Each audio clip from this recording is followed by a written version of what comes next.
And put this video on.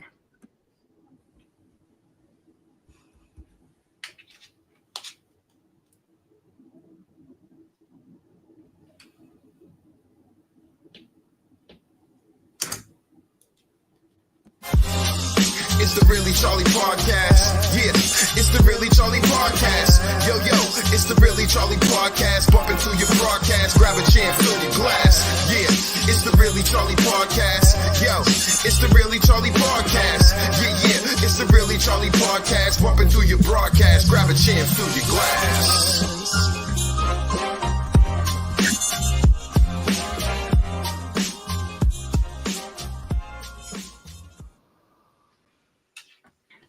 Hey, welcome to the Really Charlie Podcast. Sorry, it is not the Really Charlie Podcast. This is Fentanyl, Facts and Stories with my co-host, Paula Young, and we have a fabulous guest here, Grant Morris.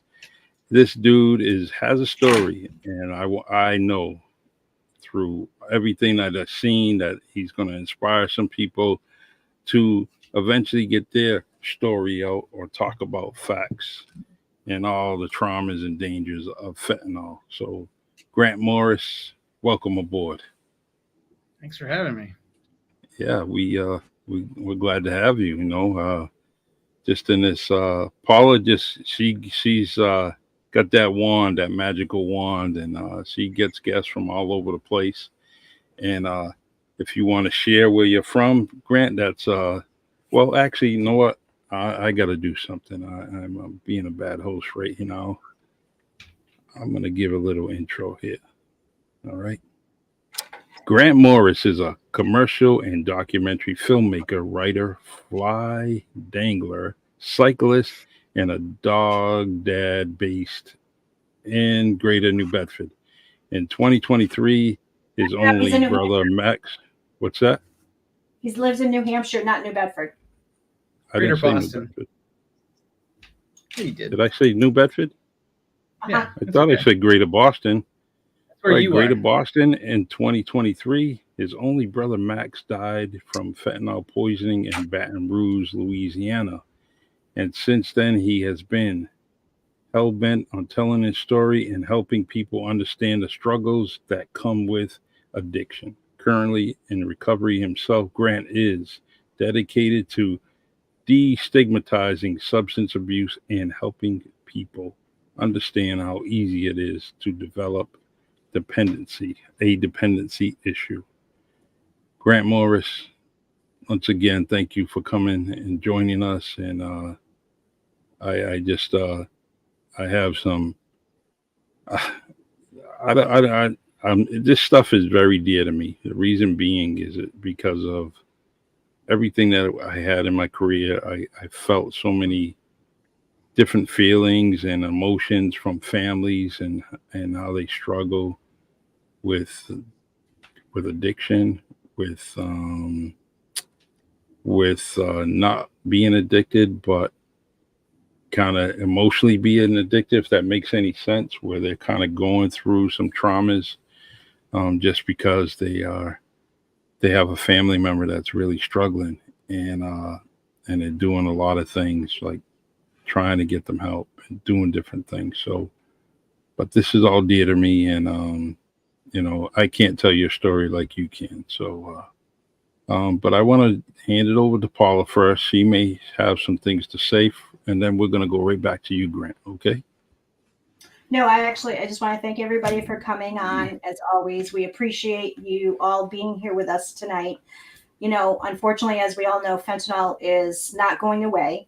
It's actually getting worse. Grant and I met through some mutual friends and family members who have lost their loved ones to this fentanyl poisoning. As all of you know, I've lost Andrew. And, we found out just this week that 24 teenagers are passing away every week from fentanyl poisoning.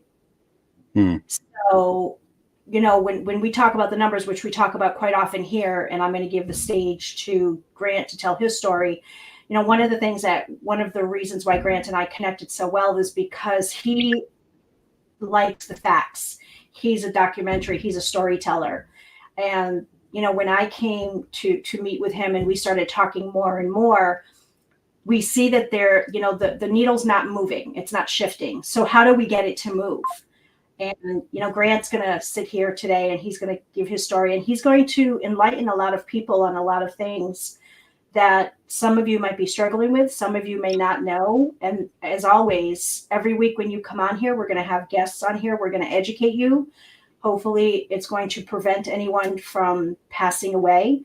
We're going to do the awareness advocacy as much as we can. And any questions, please put them in the chat or call the number that Charlie will be providing. So Grant, I give it to you. God, it's a lot of pressure. I don't even really know where to start. I mean, I think it's first of all, I think it's important to recognize that anyone can be addicted to anything. When we talk about it, and it's not just about drugs, not just about alcohol. I mean, there are people out there that are sex addicts. People are caffeine addicts. People who are addicted to sweets. It's a thing that you don't realize can happen to you until one day you wake up and realize that you've been living the definition of insanity, trying the same thing over and over and over again, expecting a different result. And that is the day that your life changes. Or at least it's the start of the change. Anyway, for me, I had been a heavy drinker for many, many years. I didn't start smoking pot until I was 30, but when I did start, it was like, where has this been my whole life? And pretty quickly it became a daily thing. Then it became an all-day thing. And it started to really affect my life. And right around that time is when Max died. And I had stopped drinking because I had seen Max have an overdose. And we didn't know that's what it was at the time. We didn't understand the power of fentanyl. But there was a night when my wife and I were in Louisiana visiting my family, and this was during COVID. So we hadn't seen anyone in a year or so. That I went outside and Max was outside and he was completely lost. He couldn't remember what had happened or it was just very bizarre. And I realized at that moment that's kind of where I was headed. There was no limit to how much I would drink or how much I would smoke, or, if weed was even going to be the thing that was my go-to, and how long would that last for? So on our way back, I remember very clearly we were in Nashville, and we were at dinner, and I had a couple of drinks at dinner, and I looked at my wife and I was like, I don't think I'm going to do this for much longer. And it was really not all that long after that I quit drinking altogether. Never went to rehab, never went to treatment, never was hospitalized or institutionalized. I just did it, and it was really hard. And quitting weed was even harder. Wow. And it wasn't until after Max died that I quit smoking weed. But I was wholesale addicted to weed. It took a doctor telling me, hey, we need to treat your ADHD, and I need you to stop smoking weed to get a baseline on you. Wow. I really want you to do this, and I believe that you can do it. It took a doctor telling me this.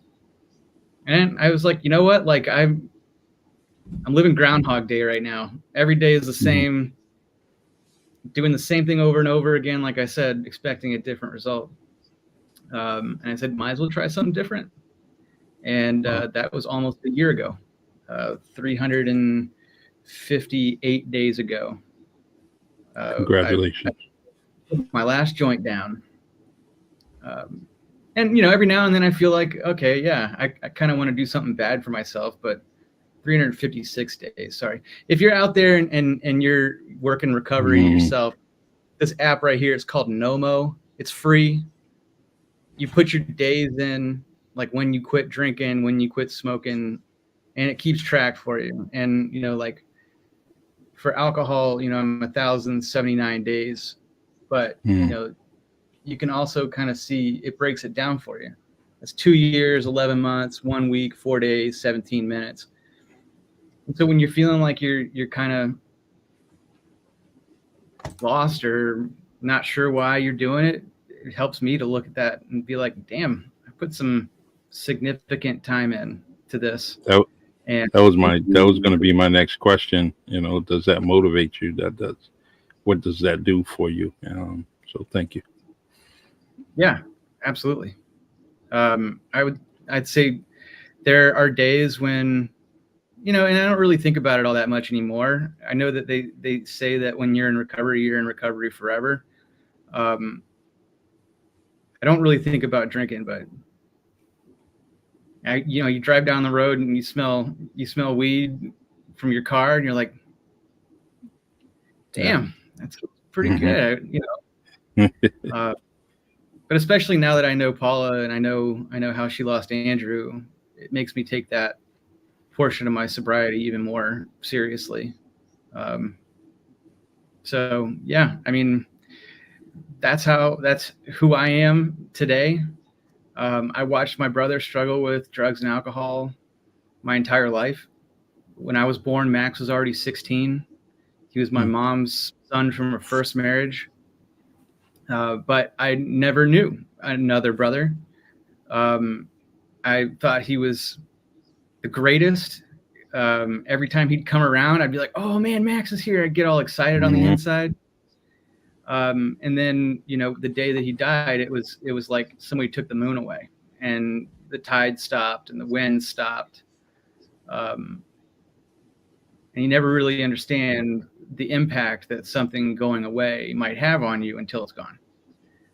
Exactly.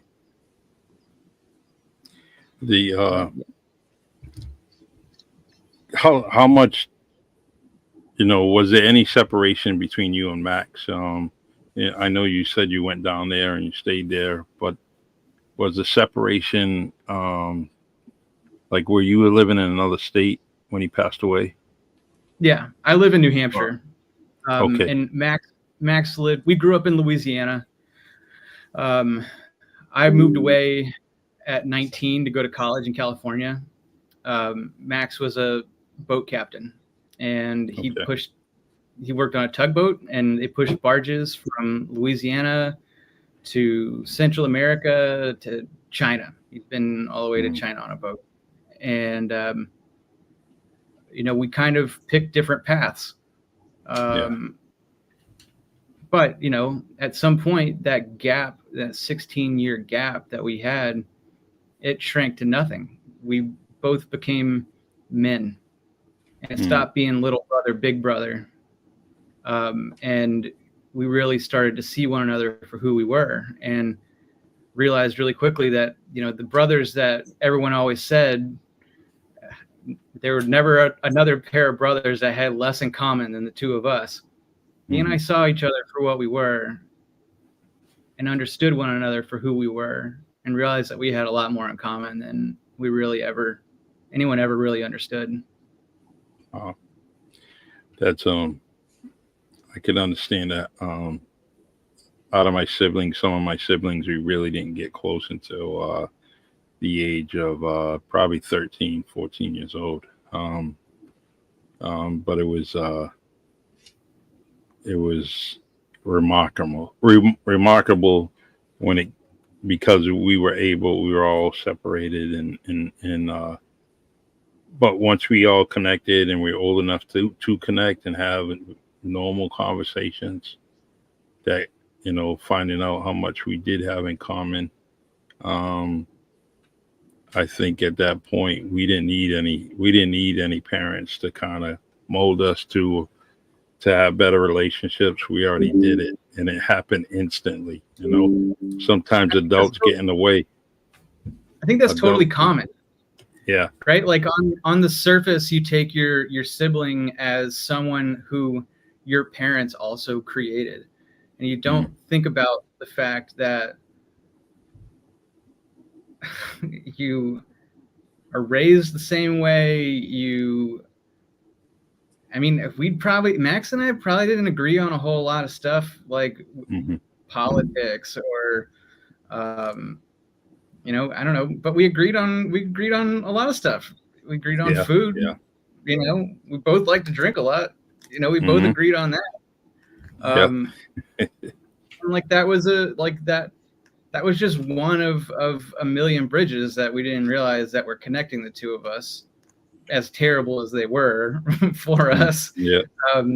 It was a bond. It's a bond. It's family. Like there's nothing like that. You can't just manufacture that. Yeah, exactly. The Paul and I always bring up this where we bring up this kind of scenario or situation that someone had made mention that there's no fentanyl in marijuana, and it was so shocking to me hearing that. I was like, really? Where are you getting that from?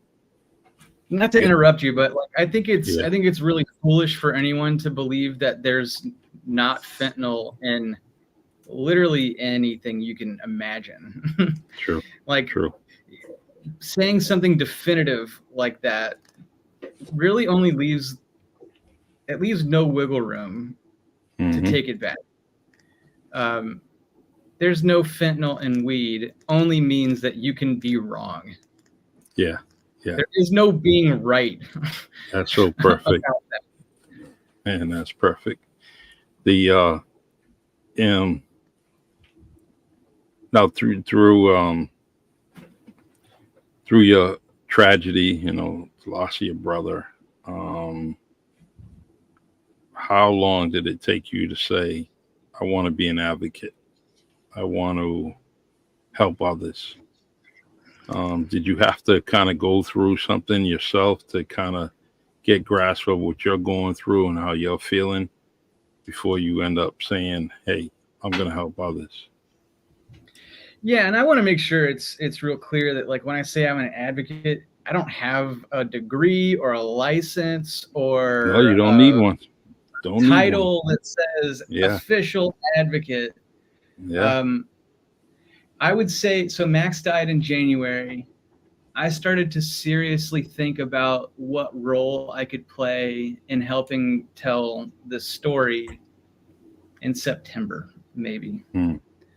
And even then, I was really only ready to really just start dipping my toe into the water. That's around the time Paula and I met. Paula immediately started to invite me to events and tried to get me involved. And I would be gung-ho one day and then have a conversation with someone and I'd be flat on my ass after that conversation, and I would need to recover from it. I'm not to throw our friend Jim Rao under the bus, but I remember having a conversation with Jim centering around his belief that fentanyl is a weapon of mass destruction. And I had never heard anybody draw that parallel before. And as a millennial, I'm pretty sensitive to that word, that phrase, weapon of mass destruction. It took us to war for 20 years. We never really found anything. It just means something a little bit different than those words do individually. You know what I mean? Yeah, I do. So, when Jim started throwing that around, it was kind of traumatic for me. And I really had to stop and think about how far I wanted. That was kind of the first time when I realized that I can decide how deep into this I go and how far I don't. And I believe Jim. Jim's son, Tommy, died from fentanyl poisoning, and I feel every bit of pain, every time I talk to Jim. It's just a thing that is a connective tissue between the two of us. We're both in this really shitty club. Neither one of us wanted to be in it. We unfortunately paid our dues in ways that no one ever should. And so, like, you know, yeah, there would be times when I would have to say, okay, look, I'm not ready to face this all the way yet. And, you know, then I would go radio silent for a while, and Paula would call me and be like, "You okay? You know, like, what are you doing?" And I'm like, honestly, no, I'm not okay. Like, I'm struggling. January, 1 year rolls around, and after Max had died, and I thought that I had experienced all the things. I'd been through all the holidays. I'd been through the birthday. But that year put me down in a way that I just couldn't expect. And I thought I was sick. You know, I was like, I'm just under the weather. Like, I'm just not feeling great. And then my therapist called it what it was. She's like, "You're depressed, dude. You know, like that is depression. You're completely unmotivated. You're not getting off the couch. Like, that is depression, and we need to treat it. We need to figure it out."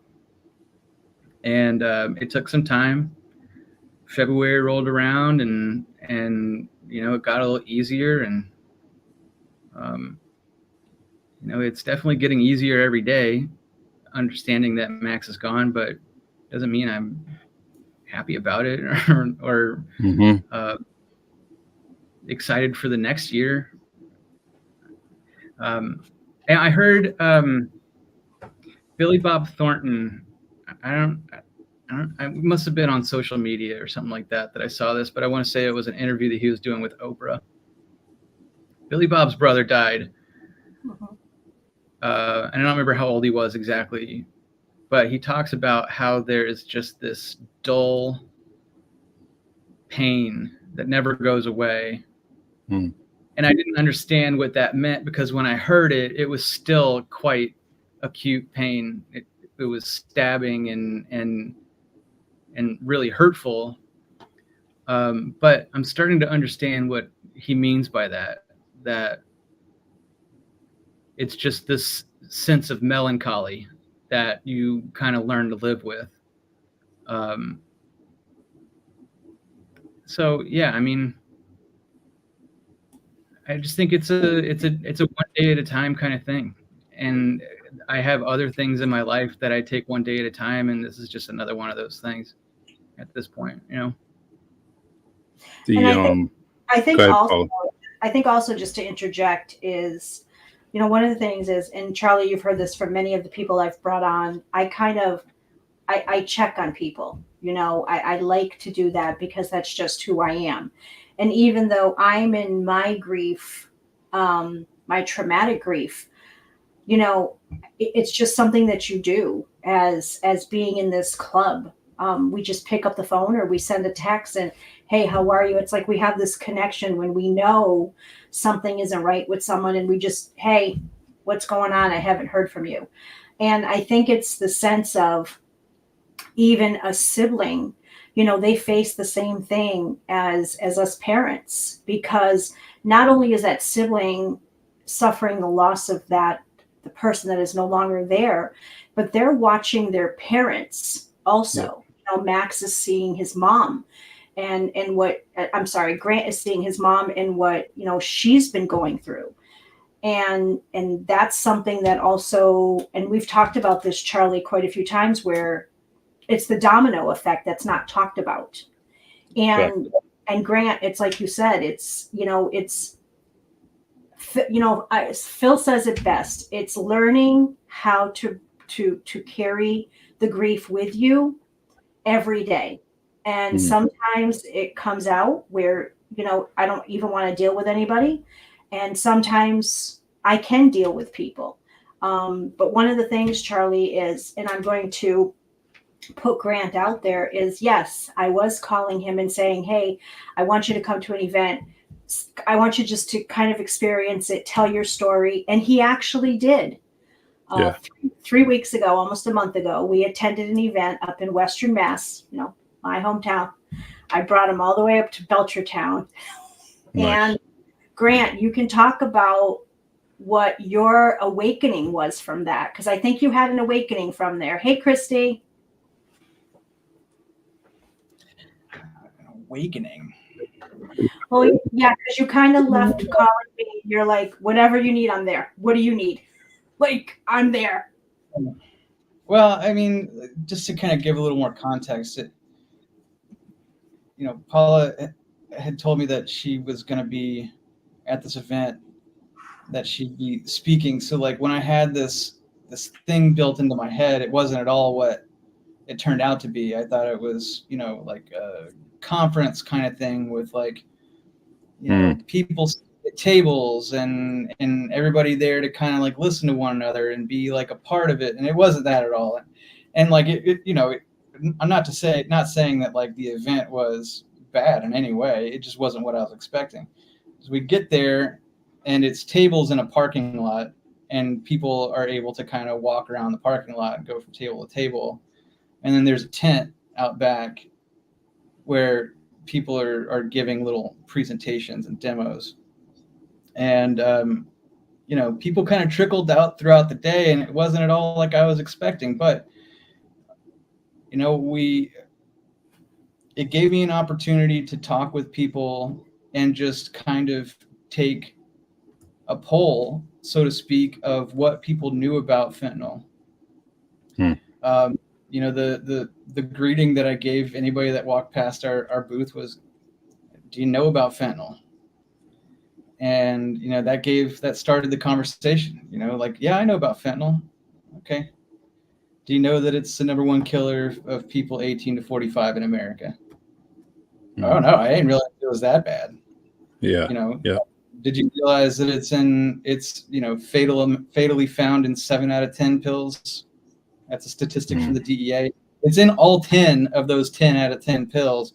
Just 7 of them will kill you and 3 of them will just ruin your life. Yeah. No, I didn't know that. And then you start to help people understand how dire the situation actually is, that there's a generation of people that we're being deprived of. It's business owners, it's students, it's good people, and a lot of people just think that this is a junkie problem. Like they see that because that's all they see on the news. Portland, Oregon legalized all drugs, and here they are all slumped over in the gutter. This is what fentanyl is, and that's not at all what it is. This guy right here, this is Max. Yeah. Max had a job. Max paid his taxes. He held doors for women. He loved dogs, and he wanted desperately to help kids learn. That's a good man. Yes. And he's dead because of this poison that is running relatively unchecked in our country right now. So you telling me, I mean, he's just one. You just one out of the 70,000+ people that died last year because of this granular, cheap, synthetic, illicitly produced drug. Max did not do fentanyl. Max bought meth. And I'm not advocating and saying everybody ought to be able to do their meth however they want to do it. I'm not saying that. Max struggled with that for a real long time, but it was the only thing that helped him medicate himself to where he would feel like a normal human being. And that says more about the society that we live in and the way that we as human beings, like the very long ways that we have to go in order to feel normal in today's society. That tells you how messed up we are right now. That there's not a solution that you can go to the doctor for or talk about enough or exercise enough to get away from. It takes an illicitly produced drug that's running rampant right now through America to make my brother, that guy who's all those things I just said, feel like a normal human being. And that's a bummer. Yeah. In a big, big way. So that was an eye opener for me. You know, like people know what it is. They've heard about it, but they have all of the information wrong. And they have the entire image that's painted in their head, painted completely wrong. And I mean, and it was another eye opener to talk with folks who are cops or healthcare workers or first responders and listen to what they had to say about fentanyl and how they would talk to their kids about it. Even, you know, there was a gentleman that walked by and he had one or two kids with him, and he was a paramedic, and I had heard him talking about it at the table over and just heard that and didn't say anything about it, just internalized it. And I asked him, do you know about fentanyl? And he's like, oh yeah, I know about fentanyl. I know everything about it. And as he's walking away, and Paula heard this, he told his son, you know, like, if fentanyl is a what did he say, Paula? Fentanyl is a good drug. Daddy uses fentanyl at work all the time to help people. Yeah. He said that there's the bad fentanyl and there's the good fentanyl. And literally I wanted to punch this guy in the face. As Grant is like, no, you're not punching it. And then we come to find out he's a paramedic for the town. Yeah. So this was kind of what I talked about, where I say Grant's awakening of people coming and having this my house attitude, right. not my family. Yeah. And that's arrogance. Can you answer this before you go on? Was he there on his personal time or professional time? Personal. That's important. Personal. Okay. So there was some reason why he was there. And he's it was a health fair event, Charlie. It was a health fair event for the town. And he's there for that reason. And Paul and I'm glad Paul and I were there, and we were talking about fentanyl, but at the next table over, they're talking about recovery. The next table over, they're talking about a community resource that might be helpful to people who need a therapist. Across the way, there was a guy giving out free high fives because he worked at a yoga place. You know, like he had a T-shirt that said "free high fives." Yep. That's what it said, right, Paula? Yeah. So it was a whole mix of all kinds of different. There was a bank across the way, and there was the police department, and the fire department, and a magician doing tricks for kids and things like that. It was this very well thought out, well organized event, and like we talked to people of all different walks of life, at all different ages. I talked to people who are like, yeah, I know what fentanyl is. My husband is in active recovery from opioid abuse. That was a thing that someone told me. Yeah. My grandson has drug problems. You know, like that was another thing. So like, I think like that's the thing, right? Like my awakening, if anything else, was that all you have to do is start the conversation about drugs, dependency, addiction, mental health. And people are actually kind of willing to talk about it. It's not this horrible, no good, very bad thing that we think it is. It just takes someone initiating, right, and saying, this is my brother. Fentanyl killed him. It affects me. I also pay taxes, am a good person, am a business owner, and at the time, an employer of people, a job creator, as they like to call us in Washington, right? Mm-hmm. So I don't know if that makes me any different tier human being than someone that's dying on the street in Portland, Oregon. I don't believe that it does. But to other people, it might. That's a junkie. That's a dirty, gross, terrible, no good human being that's addicted to fentanyl. That's not. And you wouldn't look at me and think that right. I'm an alcoholic, or, you know, like I got hooked on pot, you know, like, would you look at me? Let's take this away. Look at me. I'm an upstanding member of society, you know, like I am. Yes. And you know, yes, the thing is too, Charlie, the thing is that people need to understand as we're talking to them and as they're listening, it's not that we're saying in any way, shape, or form that those who are suffering from substance abuse are not important, because they are. They are extremely important, because as we know, alcohol is the gateway to all of this that's happening. And some will even say even marijuana, both of them. And, you know, there's many reasons why people smoke. Some, you know, Andrew had the medical marijuana card. He had been diagnosed with PTSD and anxiety, as everybody knows, due to a car accident. And I think the stigma continues to be, and that's where Grant and I have spoken about this many times with others, is changing the damn narrative. Is just like continuing to hound it into people's heads. Stop saying this is an addict problem. It is not. Stop saying that this is a overdose. It is not. Stop. We are not saying that those who are overdosing are not important. They are just as important, but we need to have the separation. We have to. And this is where I think just in our communities, towns, legislators, they're not getting it. They're not. No. They're not. They just, you know, I mean, can I give Grant, some insight into this?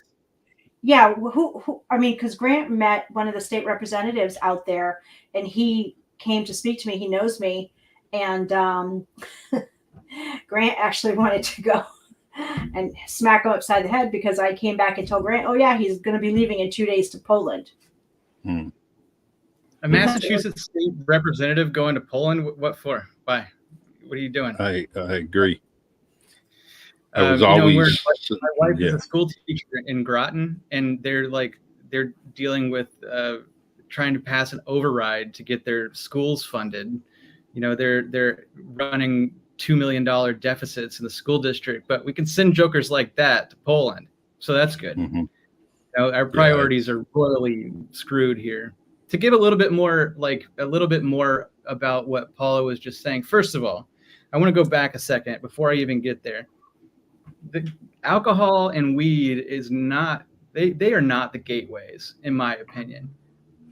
Depression and anxiety are the gateways. Oh, yes. Alcohol and drugs are on the same level. People go to alcohol and drugs because of their depression and anxiety. And until we start acting like that, we're going to be in this exact same position. Secondly, I forgot what I was going to say about that. Right. Okay. So when I'm working on a film right now, and I've had a number of conversations with different companies that are, you know, I've been asking for support from, or sponsorship, or, you know, some financial backing, or whatever the case may be. This topic makes people uncomfortable. And when you start to talk about, these things, people start to feel judged. I think more people have a drinking problem than they're really willing to let on, because it's just socially acceptable. And I would be willing to guess that a lot of the legislators out there that are being approached about legislating against fentanyl and things like that have probably got some issues of their own and not willing to look at and face. So like there's an instant wall up when it comes to those things. You know, whether it's a filmmaker trying to get funding from a corporation, saying, oh well, a lot of our customers are alcoholics and drug users, so we're not going to go that way. You know, like that's going to alienate some people. It's the same thing. It's the same way, but it doesn't have to be. Like I said, I tell people about Max, tell people about myself, event, and they're instantly willing to open up about it. Say, my grandson, my son, I lost a brother, I lost a whatever, my husband is whatever. It just takes us talking about it. Just takes us talking about it for the first time, breaking that ice and going along with it, seeing what happens next, where that conversation goes next. I do like the that event in Belchertown, where it's wide open, compared to going to an auditorium or some kind of center where there's tables all over the place, like you talked about. I'm so glad it was wide open. I think it's so easy for people to kind of scan the room or scan the area, right?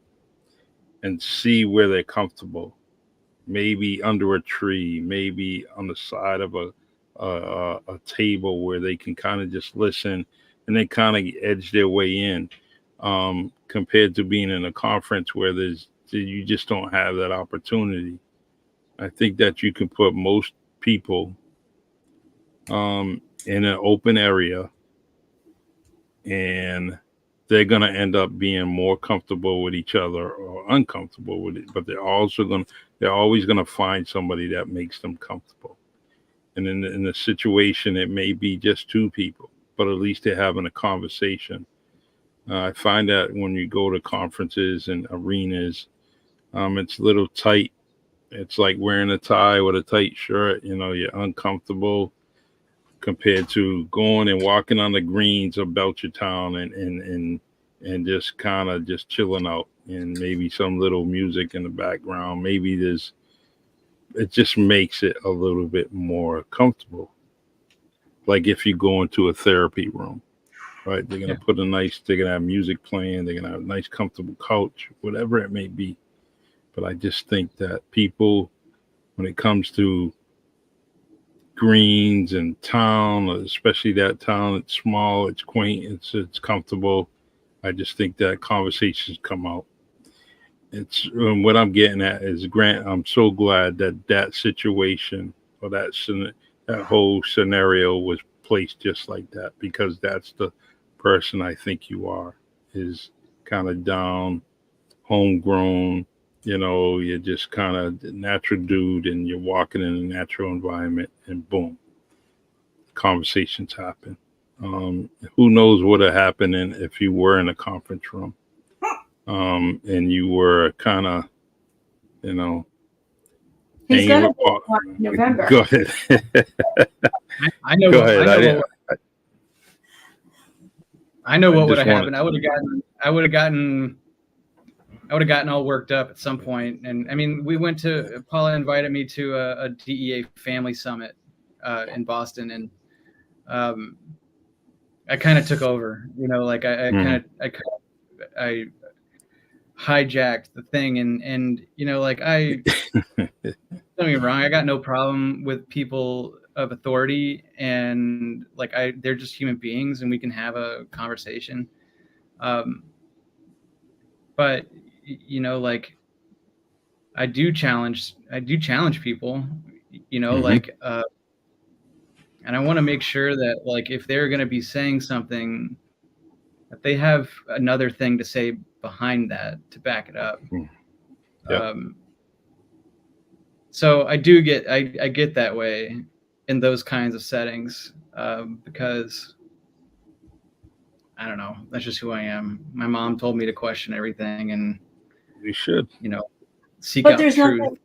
But there's nothing wrong with that. I think that's how we need to be, especially when we are disseminating the information as we are. And Charlie and I talk about this all the time, every week when we're on here, when we're giving out information to everyone to listen to because we have 500, 600 people that are listening. We want to make sure that they're getting the facts. We want to make sure that they're getting factual information. We don't want anyone coming back and saying, well, you said, and this is why we're very cautious with what we say. But at the same time, we're making people aware. I say this every week that I'm on here. Fentanyl is in everything. I don't care if you want to come on here and fight us on it, go ahead, because it is in everything. It is in every single street drug across the United States today. If you are going to take the chance to go to the street, say goodbye to your family, because most likely you're not coming back. If the cartels could somehow take over the baking industry, and figure out how to sell donuts for a nickel, they would put fentanyl in them donuts. Yeah. Like this is not limited to smokable, ingestible drugs. This is like, if they had the opportunity and could figure out how to monetize it and make a higher markup than what they're making by selling to drug addicts and people with dependency issues, they would friggin' do it in a heartbeat. Yeah. Get into I agree. avocados now. They're quite industrious, the cartels. That was another people thing. Trying to make a buck. Yeah. Yeah, absolutely. When we were at that family summit, they put a map up on the screen, and I think this is another thing that people, especially like I didn't grow up here, and it's a lot where I grew up also, but like people when they're from here, they generally tend to stay here, right? There's not a lot of people that I would say are epic international travelers that I've met in my time here in New England, and there's an exception to that. But there's also people that I've met that have never left the region. They have been to Maine and Vermont and Massachusetts, and never to New York City, because that's just a little too far. Anyway, the DEA had this map, and they were like, we had to like really convince our bosses to let us show this map because it's real secret stuff. And it was a map that illustrated where the cartels are set up throughout the United States. And then another map showed like the trafficking, like what are their pathways to getting drugs from Sinaloa, Mexico to the Northeast. I was struck by the fact that like there are cartel outposts in every major city, in every state in America, and I can name people that would probably say, oh, well, there's probably not fentanyl in my drugs because I live all the way up here in New England, and Sinaloa, Mexico is a real long way away from here. Gosh, surely there's not drugs there's not any fentanyl in my drugs.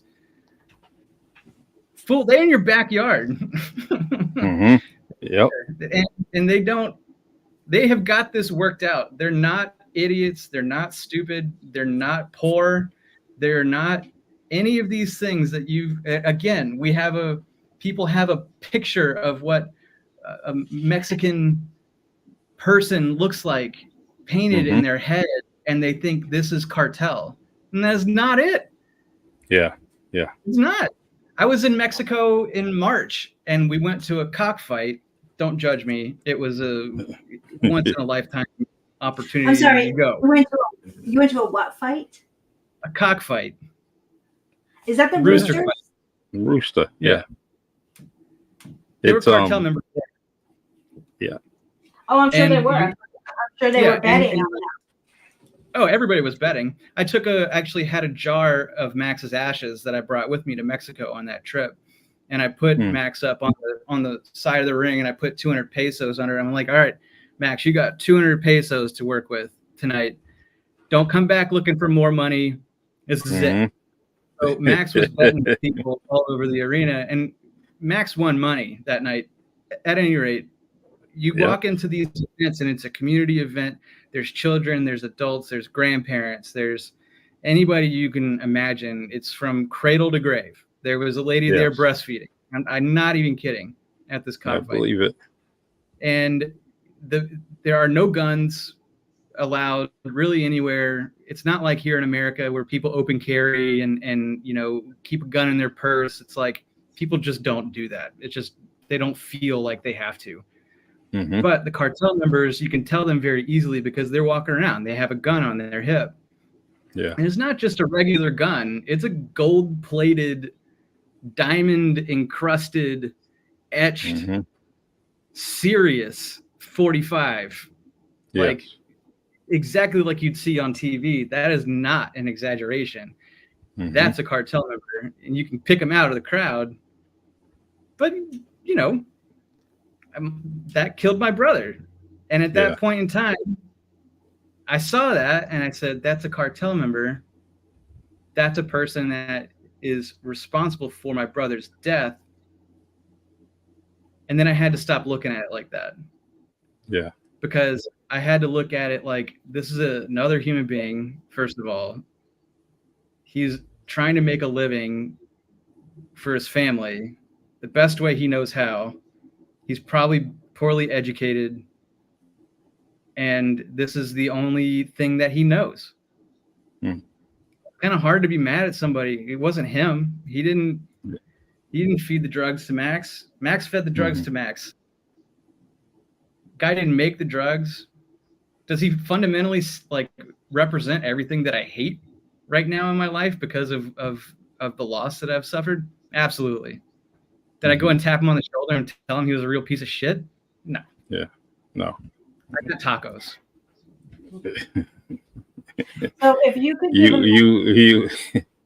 if you could give a message to everyone, Grant, because we're coming to 8:30 here, what would your final message be to everyone listening? The 300, 400, 500 plus people.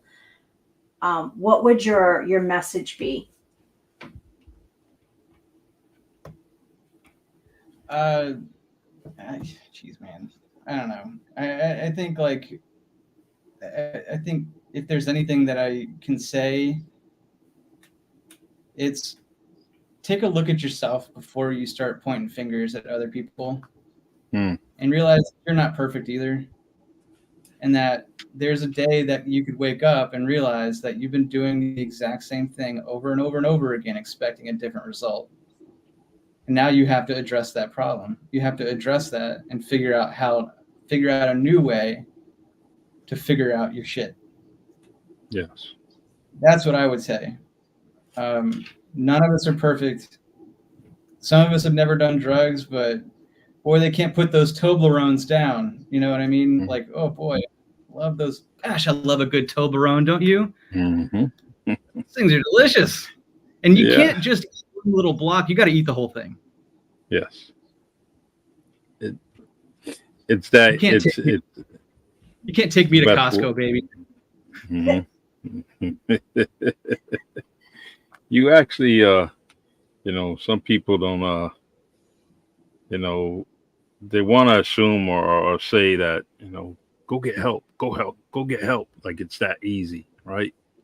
And then just the way you just, and just the way you explained it, that, all right, don't put any sugar in your coffee for 2 weeks.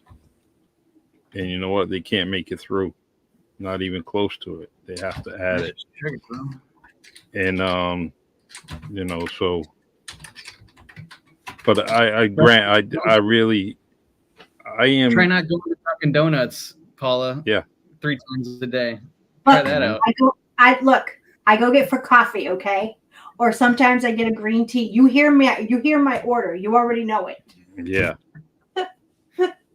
She says, "Hold on, Charlie. Wait a minute." And then she hang on. Yeah. Hang on. Yeah. I'm at my 3rd drive-through on this phone call. Hang on. Yeah.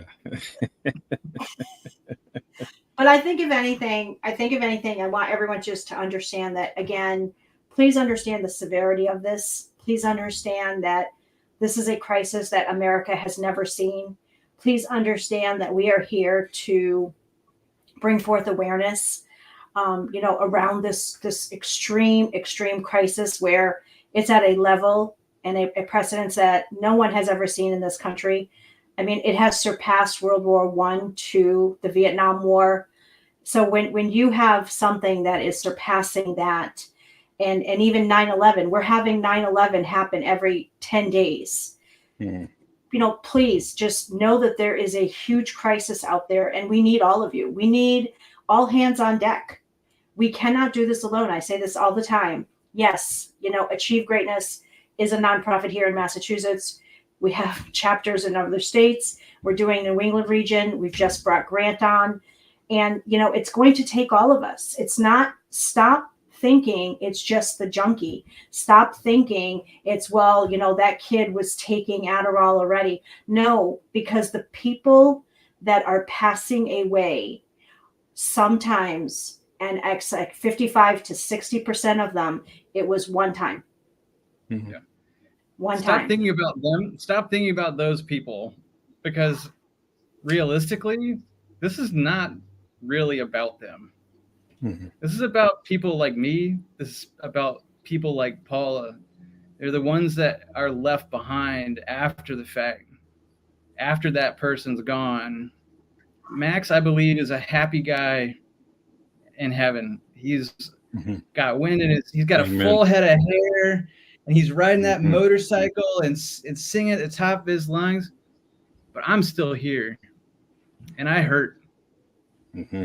And people need to think about us too. And think about you. You got a kid, you got a nephew, you got a niece, a parent. Tell them you can't live without them. Tell them that you love them, because you never know if that might be the last shot you get at it. Right. Tell them that they matter, because they do matter. And mental health is so important. And June is men's mental health awareness month. And it's so important because, Charlie, we've talked about this, and we had somebody on not too long ago, just 2 weeks ago, we had Johnny on, where, he talked about wanting to kill himself. And here you have a sheriff who's a canine officer in the drug unit wanting to kill himself after he lost his son to fentanyl poisoning because he couldn't save him. And this is real. It's not, we're not in the genre of suck it up. That's not that you can't say that anymore. Everyone is fighting a battle that you know nothing about.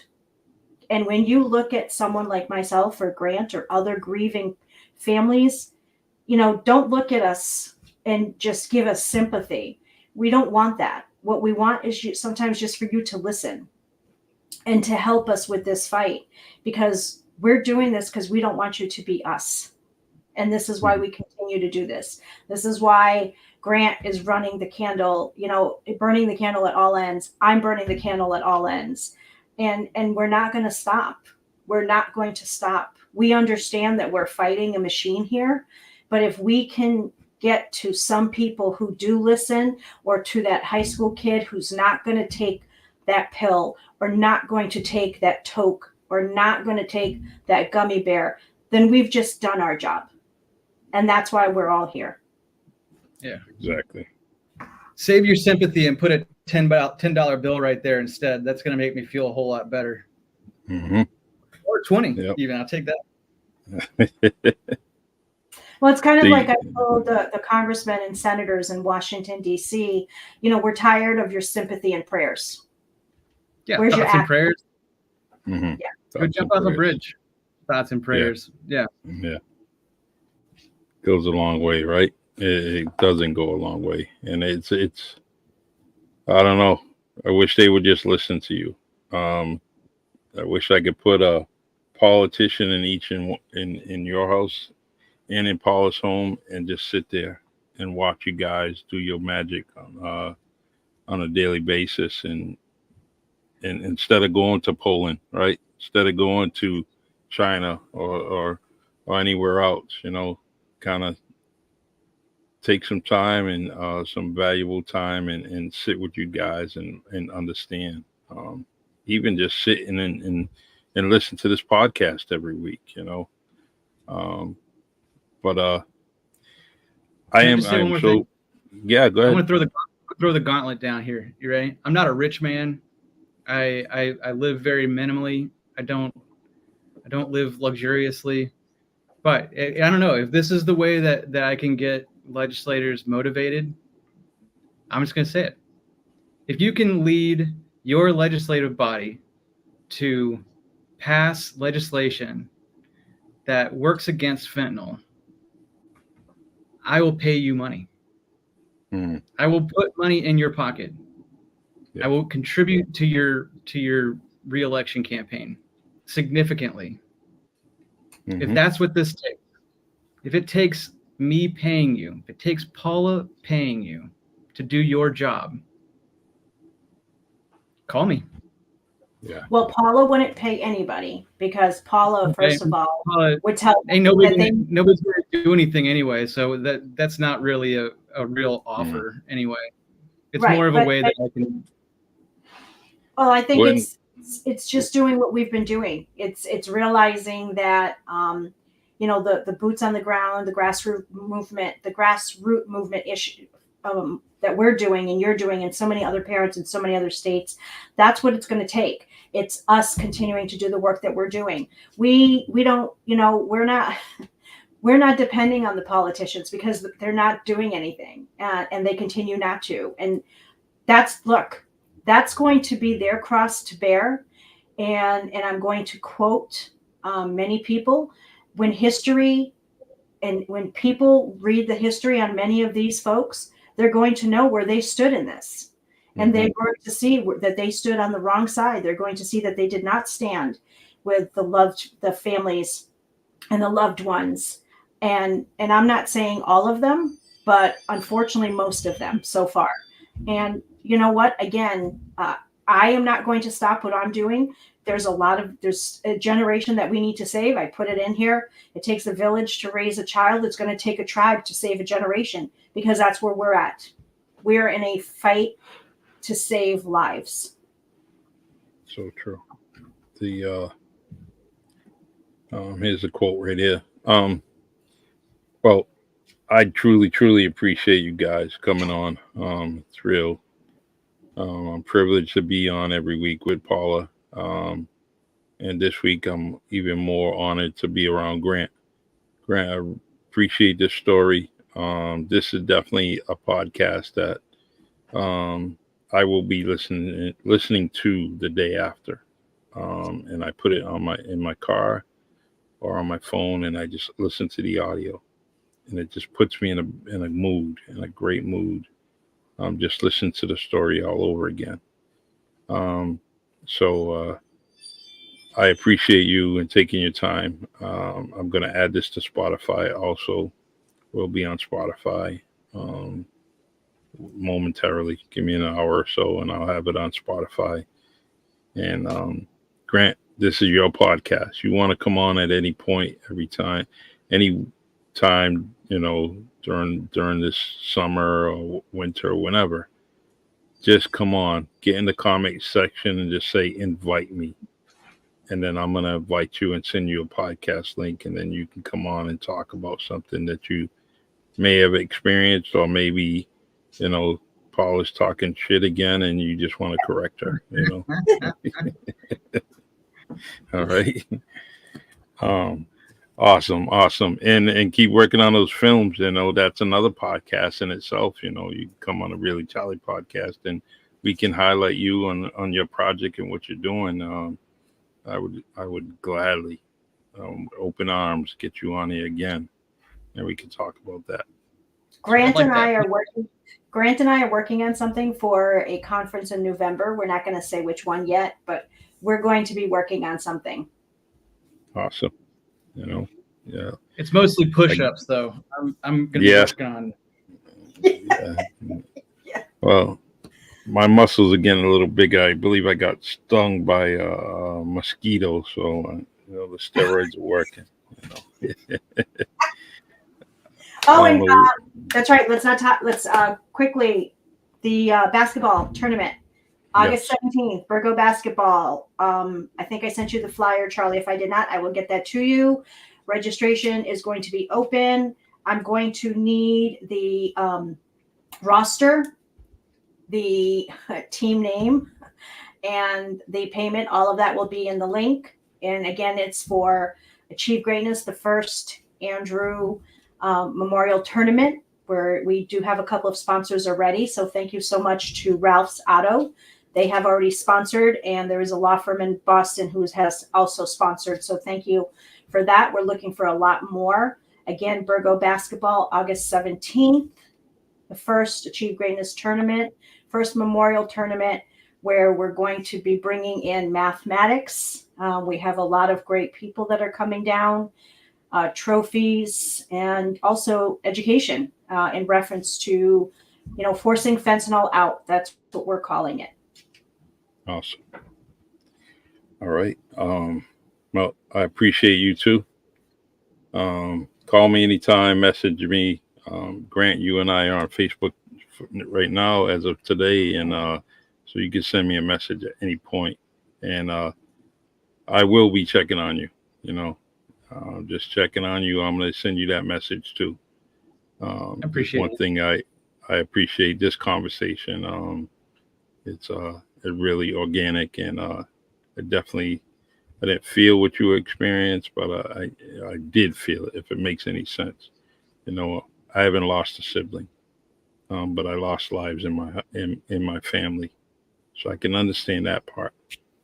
But you hang in there. You can call me anytime. You can get a message. You can message me, and like I said, you want to come on and be a host for a day, just get in the comment section and say invite me, and I will gladly invite you to the podcast.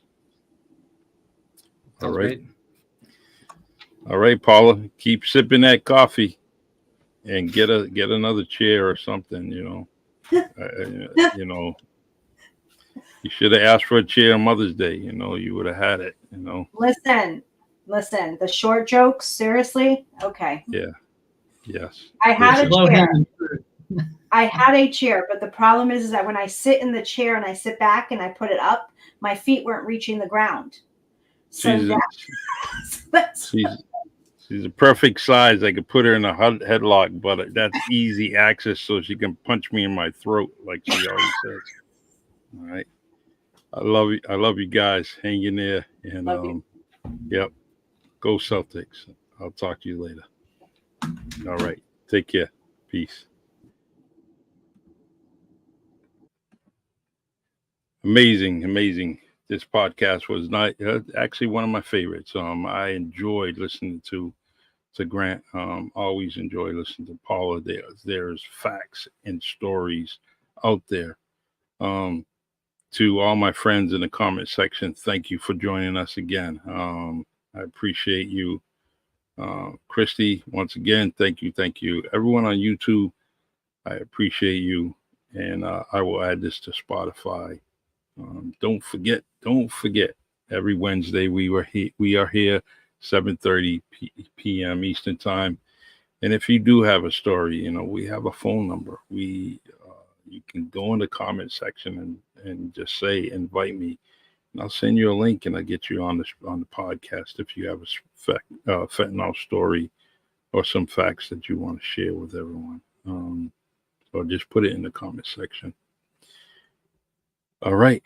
My name is Charlie Perry, and I am the host of Really Charlie Podcast on WNBOne Radio, which is located at 262 Union Street, New Bedford, Massachusetts. And we are doing many things. Please check out WNBOne. Spell out the word one, just like the logo above my headphones here. And .com. That's WNBOne.com. And you can check out all the podcasts, all the different shows. Every day we're pretty much doing something, and the music doesn't stop 24 hours, 7 days out of the week. All right, take care. God bless. And time for the Celtics. Take care. 3-0 would be good. And I think it's going to happen. Derek White, Drew Holiday, and I think Tatum and Brown are really going to do a number today. So, all right, God bless. Take care.